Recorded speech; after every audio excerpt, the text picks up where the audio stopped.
Hello and नमस्ते सबैजनालाई।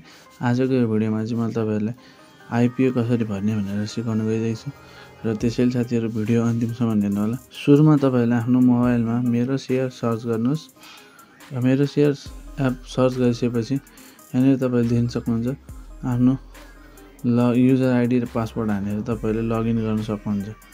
मैले आफ्नो युजर आइडी र पासवर्ड हाने र लगइन गरे र लगइन गरिसकेपछि साथीहरु यहाँनिर तपाईले होममा देख्न सक्नुहुन्छ खाली छ, केही नोटिफिकेसनहरु आएको छैन होममा। र यसपछि साथीहरु यहाँ तपाईले देख्न सक्नुहुन्छ यहाँ यतापट्टि माई आस्पामा क्लिक गर्नुस्। माई आस्पामा क्लिक गर्ने देख्न सक्नुहुन्छ रिलायन्स स्पिनिङ मिल्सको आइपिओ निष्कासन भइसकेको छ। अब यसलाई देख्न सक्नुहुन्छ यसले कति कम्पनी कोड दिएको छ यहाँनिर।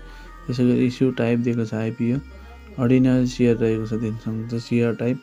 त्यसैगरी issue description for general public दिएको छ। यहाँ तपाईले एउटा कुरा चाहिँ याद गर्नुपर्छ, जस्तै कि म्याक्सिमम युनिट चाहिँ 20,000 रहेको छ र मिनिमम युनिट चाहिँ 50 किता रहेको छ। म्याक्सिमम मा चाहिँ तपाईले कति एप्लाई गर्न सक्नुहुन्छ भने 20,000 सम्म चाहिँ एप्लाई गर्न सक्नुहुन्छ भने, त्यसैगरी मिनिमममा चाहिँ कम्तीमा चाहिँ तपाईले 50 किता चाहिँ एप्लाई गर्नै पर्यो। त्यसैले साथीहरु यसको शेयर प्राइस चाहिँ कति रहेको छ पर युनिटको पर किताको भने 820 रुपैयाँ 0.8 रहेको छ। अब एप्लाई कसरी गर्न सकिन्छ भने यहाँ एप्लाईमा क्लिक गर्नुस्। एप्लाईमा क्लिक गरिसकेपछि देख्न सक्नुहुन्छ 8 किता। यहाँनिर तपाईले प्रोसिडमा क्लिक गर्नुपर्ने हुन्छ। प्रोसिडमा क्लिक गर्ने बित्तिकै यहाँ तपाईको आफ्नो ब्याङ्क एकाउन्ट, ब्याङ्क डिटेल सबै आउँछ र ब्याङ्क डिटेल यहाँ अटोमेटिकली आउँछ र यहाँ चाहिँ तपाईले आफ्नो किता लेख्नुपर्ने हुन्छ। जस्तै मैले यहाँ 10 लेखेँ नि, मैले अघिपछि साथीहरु तपाईले 10 किता मात्रै एप्लाई गर्नु मिल्थ्यो भने अहिले चाहिँ तपाईले यो आइपिओ चाहिँ तपाईले 50 किता अनिवार्य रूपमा एप्लाई गर्नुपर्ने हुन्छ।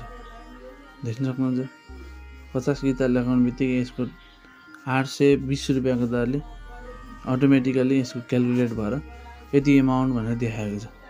यहाँनिर तपाईले आफ्नो सिआरएल नम्बर हाल्नुपर्ने हुन्छ।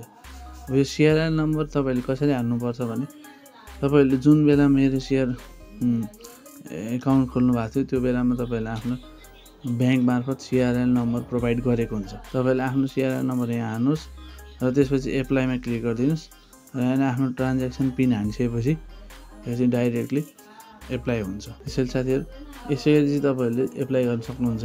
त्यसैले साथीहरु आजको भिडियोमा यति नै। भिडियो कस्तो लागेको छ कमेन्ट सेक्सनमा कमेन्ट गर्नु होला र केही इन्फर्मेटिभ लागेको छ भने साथीहरुलाई शेयर गर्नु होला। अहिलेसम्म तपाईले च्यानललाई सब्स्क्राइब गर्नु भएको छैन, सब्स्क्राइब गर्नु होला। आजलाई यति नै। हस्त नमस्ते।